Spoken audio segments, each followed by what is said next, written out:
In this video, we'd like to show you an innovative new feature from Aembit called resource sets.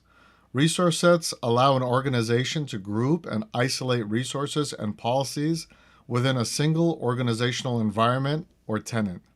In other words, multi-tenancy in a single tenant. The advantages of this approach include the following. They're more secure. The principle of least privileged isn't just for end users. Compartmentalize your tool access to further reduce the risk of leaks. Even within a resource set, RBAC rules can apply to further isolate what least privileged users can and cannot do or see. It's also easier for initial config. You only need a single tenant or domain to remember, and then when you're deploying other tools such as the identity provider or SIM, you only have to do it once per organization. It's easier to manage. The super admin and auditor roles can access and view all configurations and logs across all resource sets, and you can create roles that are specific to the resource set type. And it's flexible. Resource sets are available using Aembit's admin portals, or they can be created using Aembit's API. Let's take a look at a quick demo. When you first log in, you'll find a drop-down for resource set.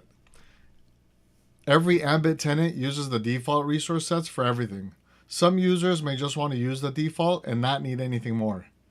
Others will want to group resources and policies in a resource set to comply with RBAC and least privileged access rules.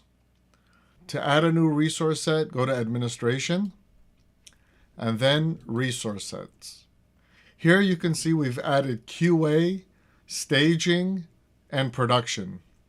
You can also create new roles for these different resource sets. Here you can see we've created one, QA admin, to specifically manage all of the QA resource sets.